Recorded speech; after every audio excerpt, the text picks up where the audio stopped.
Eu vim aqui como observador hoje. Tem algumas coisas muito precisas que eu quero falar, mas eu estou aqui fundamentalmente para escutar vocês. Nas últimas 24 horas eu tenho escutado muita gente. SMS, e-mails, etc. Eu ouvi algumas coisas muito interessantes e um monte de bobagem. E eu estou numa missão, Blues Brothers. Eu assumi uma responsabilidade bastante barra pesada. Eles me pediram uma coluna para o Valdai e Moscou para ser lida pelo creme de la creme da inteligência russa sobre o que está acontecendo no Brasil. Então eu tenho uma responsabilidade.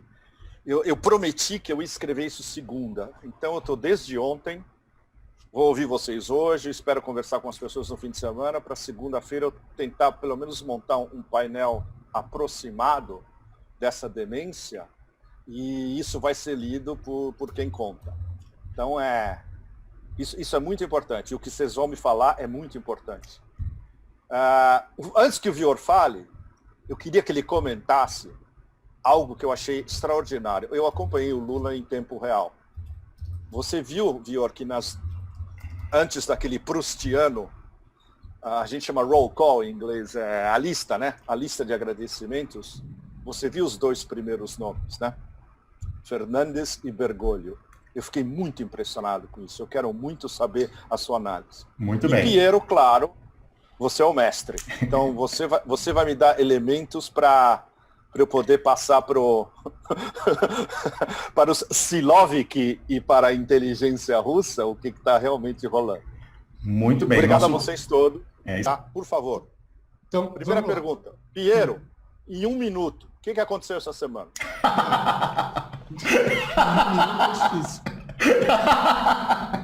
Você está em Hollywood e você tem que vender um roteiro. E em Hollywood são 25 palavras. Eu estou dando 1 minuto. Você é um roteirista aqui. Eu sou coitado. Olha. Piero, vou mostrar aqui, só rapidinho, botar no ar aqui, ó, o número de abinhas abertas aqui, ó. Olha igual. Não, tá aparecendo, botar aqui embaixo, ó. De abinhas abertas para tentar mapear, ó. Legal. Olha quanta aba aberta aqui, pra gente tentar mapear. Mas, Piero, vai lá, tenta fazer o impossível, por favor. Vamos isso. Lá, Ele bebe água, tem que beber água. Vou botar açúcar nela. Para resumir... Piero, olha só, como a imagem vale mais que 1000 palavras, esse aqui para te dar o gás, ó. É uma das maiores, a maior PSYOP do ano, pelo menos. Aí termina, né, para passar o recibo com essa fotinho aqui. Ontem, o Jair Bolsonaro fez uma live, que entrou em pool também, piguinho e tal, em que apareceu simbolicamente um globo terrestre esférico, né? E é isso aí, todo mundo falou que isso é o efeito Lula. Mas assim, não, ele tá tão aquado que ele teve que reconhecer que a Terra é esférica. O planeta é redondo. Ele tem um astronauta no governo. O ministro Ponte, da Ciência e Tecnologia, sobrevoou num foguete russo quando eu era presidente. Se ele não dormiu, ele viu que o planeta era redondo. Então ele poderia dizer para o presidente dele: ô, presidente, não fala mais dessa bobagem não. Não acredita no tal do Olavo de Carvalho. Quem que está ali atrás dele? Quem que está atrás? O Major Vitor Hugo, o filho espiritual do general Heleno. Aí, especialista em PSYOP. Aí eu botei o seguinte, ó. Marcando todo mundo, como é o meu jeito. Ajuda a trollar. Vai lá dar retweet aqui, galera. Eu botei, ó. Quer dizer que o filhote do 010101, General Heleno, o também 0101, aí a gente não sabe se vai ser 01 depois também, porque tá em missão infiltrado, o Major Vitor Hugo, atualmente vestindo a carapuça de deputado federal, forças especiais, especialista em PSYOP, tava lá, girando o globo, junto com o Bolsonaro. Gente, isso ainda é só metalinguagem em Cebola? É cameo do diretor, naquela aparição sem crédito, do Heleno deixando através do filho, a digital, todos plantando recibo pro Lula Tsunami, a PUD Emir Sader, Piero Leiner. Não, é o ano passado em Mariambad, remixed. Pois é. É a volta do Capitão Cook para o Havaí. Mas, olha, o que eu acho que a gente tem que ter na cabeça, assim, para esfriar. Porque, primeiro, se criou uma névoa de guerra pesada aí, né? Então a gente está num plano de completa desorientação nas últimas 48 horas. Tem gente chutando para tudo quanto é lado e nenhum dos lados está concatenando com o outro. Todo mundo no No Man's Land. O que a gente tem de concreto aqui desde sempre? Né?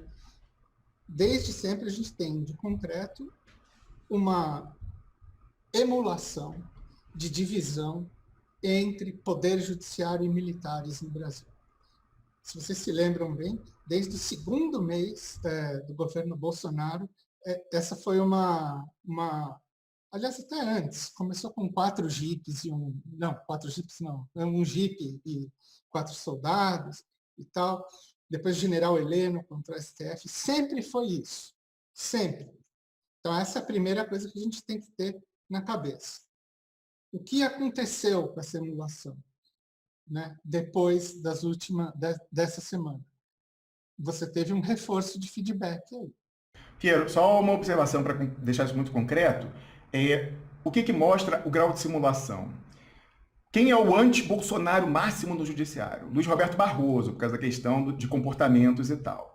Aí olha que interessante, né? Se é uma guerra total, no que a gente publicou no ano passado, Pepe Escobar, com a sua ajuda, universalizamos que Barroso está na CC5 e não explicou até hoje a origem em valores atuais, 2 milhões de dólares que remeteu ilegalmente nos anos 90. Interessa que ser guerra total? Não interessaria ao Twitter do General Heleno, que eu botei aqui, retweetar aquele artigo questionando o Barroso? Não interessaria ao Jair Bolsonaro? Os seguidores deles acharam que sim. Então a gente viu influenciadores de direita pegarem e viralizarem o nosso artigo. Mas inexplicavelmente, os canais oficiais do General Heleno, e um emissário do Heleno falou, olha, o vovô quer tombar o Moro e tal, parabéns pelo banho de Estado. Eu falei, mas então, se ele quer tombar, retweeta o artigo. Não retweetou. Isso dá a simulação, né, Piero? Exatamente. Bom, então, sempre teve isso, né? E aí eles acionam aqueles os 300 terroristas lá de Brasília para fazer protesto. Um cara solta rojão em cima do STF. Isso causa enfim, foi o Charlie Hebdo Brasil. Mas, enfim, seja como for. Então a gente parte daí. Aí a gente tem os seguintes eventos, né, que tem que ser considerados. Quer dizer, quando começa a embolar no judiciário de novo essa história de reaver... quer dizer, sempre se falou a história de julgar a suspeição do Moro, isso está desde o ano passado sendo falado, mas o tom do judiciário subiu quando? Depois do livro do Vilas Boas, em que, de repente, todo mundo disse que agora nós vimos que o Exército tem participação na política brasileira e de que ele interferiu no Poder Judiciário. E nós especulamos aqui, Piero, que houve um erro de cálculo, talvez, em como seria repercutido lá aquela história do Vilas Boas de escrever no livro. Então ficou aquela coisa assim, o processo político e o judiciário como operador, em última análise, atende ao que os generais mandam. Precisava desconstruir isso, né, Piero? Inverter os sinais, Sun Tzu. Ou então o livro apareceu na hora certa também, né? Na hora em que as relações entre o judiciário e os militares já estavam sedimentadas de novo, a gente não ouvia nenhum rolo faz um determinado tempo. As revelações do livro reacionam esse processo de cismogênese fake entre judiciário e militares. E eu já vou dizer por que, Pepe Romos, isso é a minha linha de raciocínio até o fim. Bom, isso, na verdade, eu construí esse passo junto com o Romulus durante as últimas 48 horas. Ele vai até poder explicar melhor do que eu. Então, você tem isso como uma perna, a história do tweet, né? E aí, o que aconteceu? O judiciário foi provocado a comentar. E um dos comentários que foi feito foi, inclusive, do próprio Fachin, que julgou... assim, não é uma questão de se perguntar também o que generais estão fazendo lá no STF, como auxiliares da presidência. Quer dizer, precisava do tal do tweet? Não precisava. Então, vamos ver como tudo isso é um jogo de psyop, assim, em escala ultra ampliada, né? Aí, veja bem, o Fachin se manifesta e o Vilas Boas, ele responde. Ele que, segundo os próprios colegas dele, de força, estão falando aqui na Folha de São Paulo e tal, o Vilas Boas está incapaz de responder qualquer coisa. Mas ele respondeu. Ele respondeu, demorou 3 anos para você perceber, alguma coisa assim, né? Do tipo, então, para que isso, né? Bom, essa é uma perna. A outra perna é a história de que tudo isso do Lula está atrelado, no fim, ao material da operação spoofing, né? Que é o Arara Hacker elevado à 10ª potência. Por que eu estou falando elevado à 10ª potência? Porque os arquivos cresceram quanto que foi? De 700 mega para 7 tera, não foi? É isso?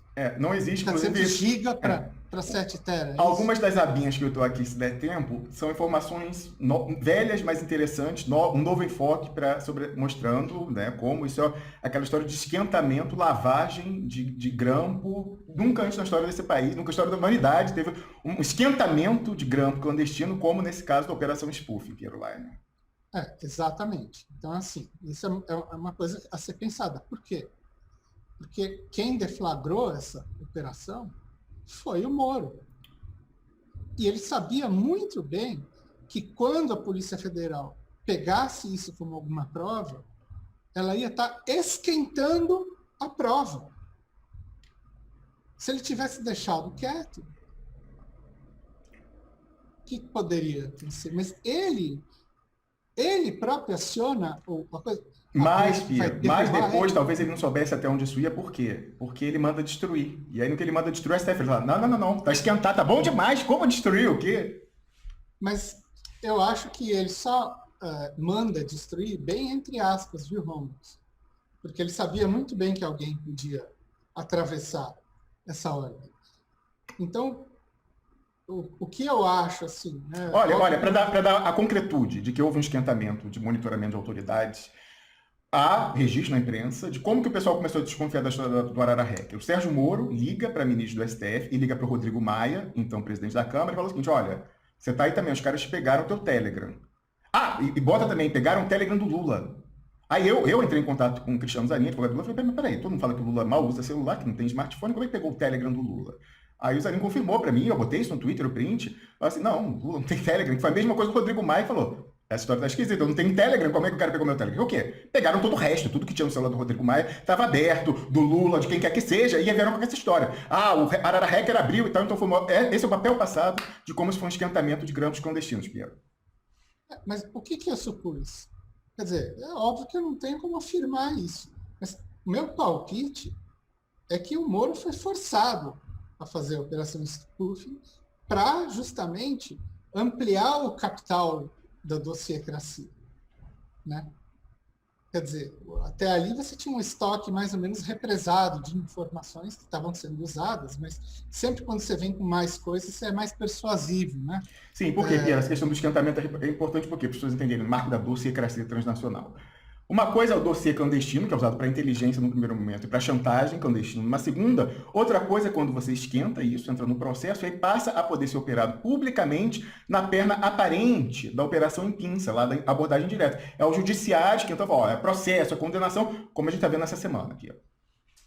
Aí, o que acontece depois disso? Começam aí essas informações pela imprensa, o Gilmar Mendes galvaniza elas para si, e começa a ser o paladino, literalmente, da justiça, falando de todos os absurdos, que onde já se viu, agora temos a prova, sendo que já tinha faz tempo. Só aquela ação que fizeram em cima do reitor da Universidade Federal de Santa Catarina já dava para ter virado esse povo de ponta cabeça. Mais que isso, Piero, quem foi que deu acesso à defesa do Lula ao chat? Não foi o próprio STF? Lewandowski. Mas não foi o STF. O dragão do mal não vai nos matar.